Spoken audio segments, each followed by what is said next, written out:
जय हिंद। इस वीडियो में हम जानेंगे कि सिंधु घाटी सभ्यता के अंदर जो साक्ष्य मिले हैं यानी जो प्रमाण मिले हैं या कोई भी वस्तु मिली है वो किस सभ्यता से मिली है और मतलब वस्तुएं कौन कौन सी मिली है वो हम देखेंगे। इन सभ्यताओं के अंदर हमने 10 सभ्यताएं करवाई थी। हड़प्पा, मोहनजोदड़ो, लोथल, धोलावीरा, कालीबंगा, राखीगढ़ी, बनावली, मिताथल, फरमाना और भगवानपुरा। ये हमारी 10 सभ्यताएं थी जो आपके बुक के हिसाब से हैं। वैसे तो बहुत सारी हैं।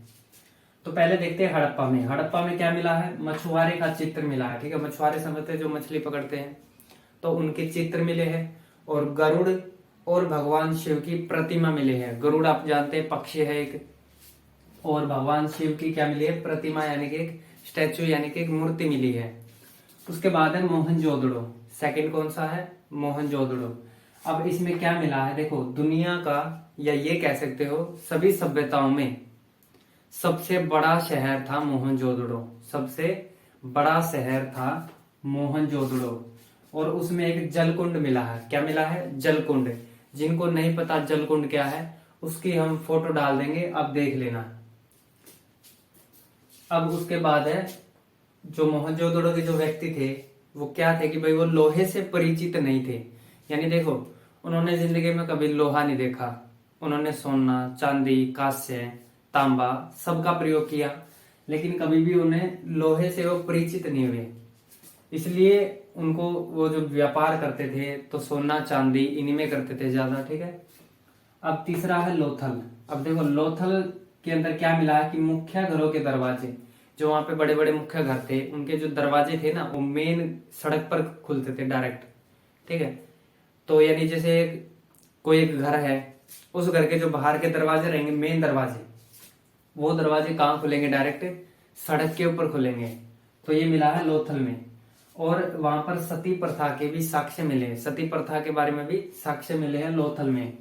और व्यापार का प्रमुख केंद्र था लोथल। व्यापार का प्रमुख यानी व्यापार ज्यादा होता था यहाँ से। और जो लोथल है वो एक भोगवा नदी के किनारे पर बसा हुआ है। कौन सी? भोगवा नदी। जैसे सिंधु नदी के किनारे पर हड़प्पा सभ्यता, मोहनजोदड़ो ये सब है, तो वैसे ही लोथल जो है वो कहाँ पे है? भोगवा नदी के किनारे पर। और लोथल के इसमें सभ्यता में एक गोदी भी मिली है। ठीक है, गोदी क्या है आप नहीं जानते तो हम एक फोटो डाल देंगे, उस फोटो के हिसाब से आप देख सकते हैं। गोदी एक तरह का जैसे पानी के रास्ते यानी नदी के रास्ते से जो नाव होती है वो रुकती है और सामान उतारती है और फिर चली जाती है। एक तरह का पोर्ट होता है, बंदरगाह होता है छोटा, तो उसको कहते हैं गोदी। तो अब है धोलावीरा। देखो, धोलावीरा दूसरा विशाल स्थल। जब तक राखीगढ़ी सभ्यता नहीं खोजी गई थी उससे पहले धोलावीरा सभी सभ्यताओं में सबसे बड़ा विशाल स्थल था क्षेत्रफल की दृष्टि से। क्षेत्रफल की दृष्टि से तो धोलावीरा दूसरा विशाल स्थल है क्षेत्रफल की दृष्टि से। और यहाँ की जो नगर योजना थी वो बहुत ही अद्भुत, बहुत ही अच्छी थी। यानी कि यहाँ की नालियां, यहाँ की सड़कें बहुत अच्छी तरह डिजाइन से बनाई गई थी। और यहाँ पर एक स्टेडियम भी मिला है। स्टेडियम जानते हैं जहाँ पे खेलते हैं। ठीक है, तो एक स्टेडियम मिला है। उसके बाद है कालीबंगा। कालीबंगा का अर्थ क्या होता है? कालीबंगा का अर्थ होता है काली चूड़ियां। बंगा यानी कि चूड़ियां। तो यहाँ पर काली चूड़ियां मिली है। उसके बाद जुते हुए खेत मिले हैं। ठीक है, जुते हुए खेत के साक्ष्य मिले हैं। और कच्ची ईंटों के प्रमाण मिले हैं। कच्ची ईंटें यानी आप जानते हैं जो भट्टे से डायरेक्ट निकलती कच्ची ईंटें हमने, तो उनके प्रमाण कहाँ से मिले हैं? कालीबंगा से मिले हैं। अब देखो, राखीगढ़ी सभी सभ्यताओं में सबसे बड़ा स्थल, सबसे बड़ा शहर बात कर रहा हूं मैं, सबसे बड़ा शहर है मोहनजोदड़ो, लेकिन सबसे बड़ा स्थल कौन सा है? राखीगढ़ी। दूसरा दूसरा आपका है ये धोलावीरा। ठीक है, दूसरा है धोलावीरा और सबसे पहला है राखीगढ़ी। अब इसके अंदर देखो, राखीगढ़ी के अंदर क्या क्या मिला है? एक मंडप मिला है। मंडप जानते हैं आप, जहाँ पे हवन होता है। और अन्नागार मिले हैं। अन्नागार यानी कि जो भोजन को रखने के लिए जो स्टोरेज होता है उसको कहते हैं अन्नागार। वो कहाँ से मिला है? राखीगढ़ी से मिला है। ये सबसे बड़ा स्थल है। और टेराकोटा की वस्तुएं मिली हैं। अब आपको इस शब्द पर ध्यान देना है, टेराकोटा।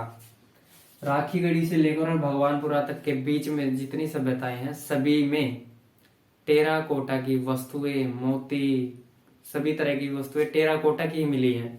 अब टेराकोटा का अर्थ क्या होता है? यानी देखो, जो मिट्टी से बनी हुई वस्तुएं, मिट्टी, सॉइल से बनी हुई जितने भी वस्तुएं हैं, ठीक है, उनको कहते हैं टेराकोटा। तो वैसे ही बनावली के अंदर या फिर राखीगढ़ी के अंदर क्या मिला है, टेराकोटा की वस्तुएं मिली है, यानी मिट्टी से बनी हुई। अब बनावली देखो, नाम कितना अच्छा है, बनावली। लेकिन सबसे चौपट सभ्यता, सबसे बेकार, या जिसकी गली टेढ़ी मेढ़ी, नालियां साफ नहीं, कुछ नहीं, सब बेकार था, तो वो था बनावली। बनावली शब्द का उल्टा सब चौपट है। तो इस सभ्यता में क्या था, सब कुछ चौपट था। और ये रंगोई नदी के किनारे पर बसा था। कहाँ पर, रंगोई। जैसे लोथल था ना भोगवा नदी के किनारे पर, वैसे ही बनावली था रंगोई नदी के किनारे पर। और यहाँ पर हल जानते हैं, खेत जोतने के लिए जिसका प्रयोग करते हैं, हल, सिक्के, ये सब किसके मिले हैं, टेराकोटा के मिले हैं। अब टेराकोटा क्या, मैंने बता दिया था, मिट्टी से बनी हुई वस्तुओं को कहते हैं टेराकोटा। हल मिला था मिट्टी का और सिक्के मिले थे मिट्टी के। 8वां है मिताथल। अब मिताथल जो सभ्यता है, वहां पर क्या मिले हैं, चूड़ी के साक्ष्य मिले हैं, चूड़ियां यानी बैंगल्स कहते हैं जिनको, ठीक है, और मोती के मिले हैं, और टेराकोटा की भी कुछ वस्तुएं मिली हैं। अब है फरमाना। फरमाना जो सभ्यता, उसके अंदर 26 कमरों का एक परिसर मिला है। परिसर यानी एक बहुत बड़ी बैठक होती है ना, 26 कमरे हैं उसमें टोटल। तो उस 26 कमरों में क्या मिला है कि 70 समाधियां भी मिली हैं। क्या मिली हैं, 70 समाधियां भी मिला है। इसलिए इसको कब्रिस्तान भी बताया गया है वहां का, फरमाना के अंदर। और फरमाना के अंदर खिलौने, जो टेराकोटा के खिलौने भी मिले हैं, ठीक है, यानी मिट्टी के खिलौने मिले हैं। आखिरी हमारा भगवानपुरा। भगवानपुरा सभ्यता जो कुरुक्षेत्र में है, इस सभ्यता के अंदर क्या मिला कि अर्ध कीमती पत्थर मिले, यानी कि अर्ध कीमती, आधी कीमत वाले पत्थर मिले हैं इसमें, ठीक है। और टेराकोटा के मोती मिले हैं। मोती जानते हैं आप, ठीक है। तो जो मोती मिले हैं किसके मिले हैं, मिट्टी के मिले हैं। तो ये हमारी 10 सभ्यताएं थी, उनके अंदर क्या क्या मिला है ये हमने साक्ष्य इस वीडियो में जान लिया है।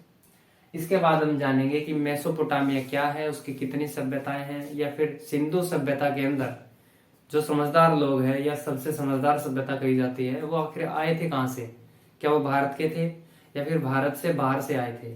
तो इसको जानेंगे हम अगली वीडियो में। तो वीडियो को यहाँ तक देखने के लिए बहुत बहुत धन्यवाद। जय हिंद।